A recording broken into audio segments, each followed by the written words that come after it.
a squared plus b squared, and that's set equal to c squared, that's going to yield a right triangle. So that's using Pythagorean theorem.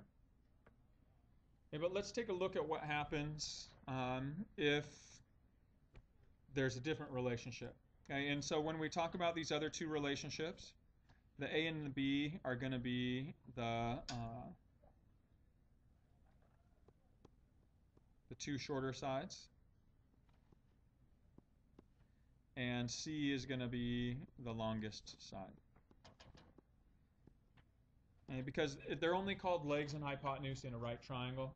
And so when we're looking at just any given triangle, we're going to refer to the two shorter sides versus the longest side.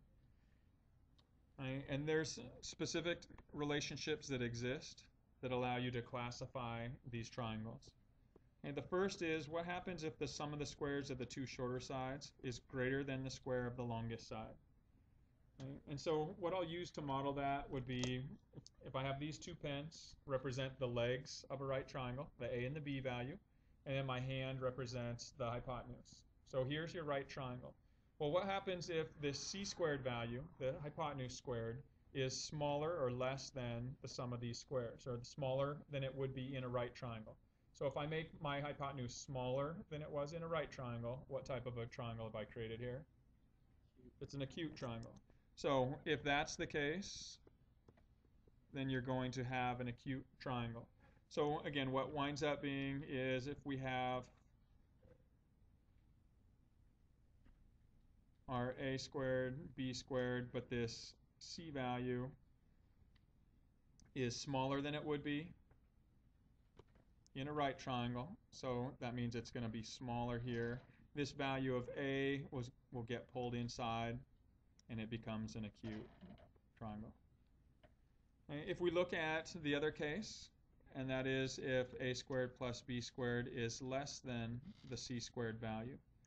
And so again, if you're looking at your right triangle, here's your a and your b and your c value. Based on that right triangle, if we take our c squared value, so again, here's our c squared in the right triangle, but if this c squared value is now greater than it was in a right triangle, meaning a longer value here, it pushes it out and it becomes what type of a triangle? Obtuse. Okay, so again, if the a and the b stay in the same length, but this c value gets pushed out and becomes longer than it originally was, this new triangle now becomes obtuse.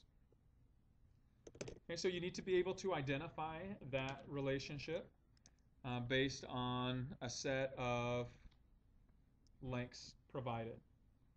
And so if I gave you the sides of 4, 6, and 7, okay, what classification would this triangle be? Acute, obtuse, or right? If the three sides were 4, 6, and 7.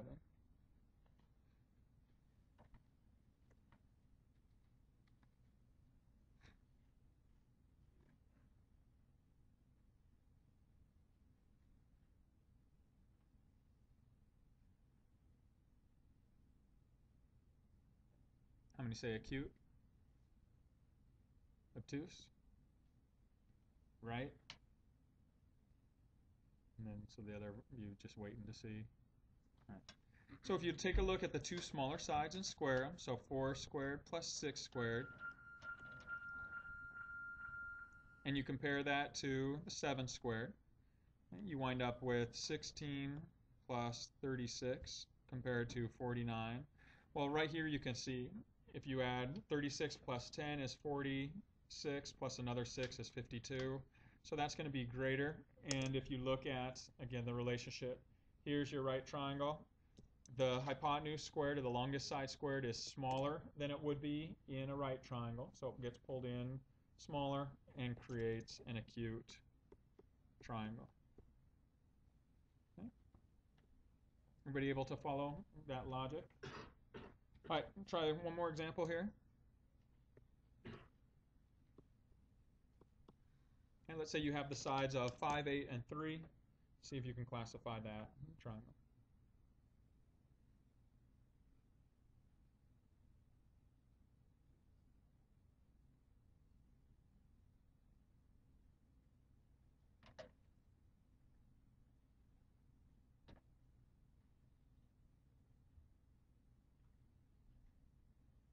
Make sure you're comparing A and B is the shorter side, C is the longest side, not just the first, second, and third sides provided.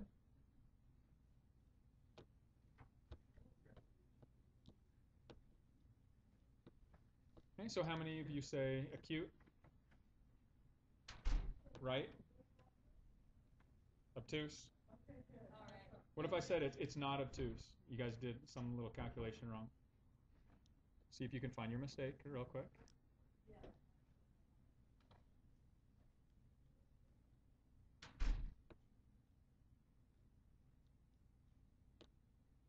It's a real simple calculation mistake.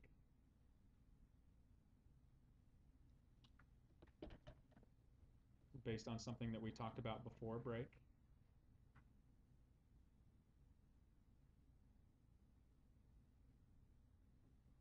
Anybody see why it's not an obtuse triangle? Yeah. Yeah, it's not a triangle, right? Remember that from the earlier sections? What has to be true of the two smallest sides in a triangle compared to the longest side? Has to be greater. 5 plus 3 is equal to 8, so that's just a straight line, right? So this one, not even possible. Okay, so be careful, because if you just did the math on it, it would be obtuse. I mean, those of you who got obtuse, the calculations fit, right? 64 is greater than 25 plus 9. Okay? However, the fact is it doesn't actually fit the conditions that even need to exist to be a triangle. Okay, so make sure that you're taking that into consideration when you work through these problems. The reason I bring this up is everybody, not just teenagers, but anybody who's learning something, you tend to apply what you just learned or the most recent thing that you learned to everything, right? And then kind of forget about the previous things you've learned. So make sure that you maintain the restrictions from previous things that we've talked about, and then you can apply the classification after that. Okay? So again, be very careful on that. I would definitely check for the triangle inequality first. Then if it passes that, then you can move on to classifying them.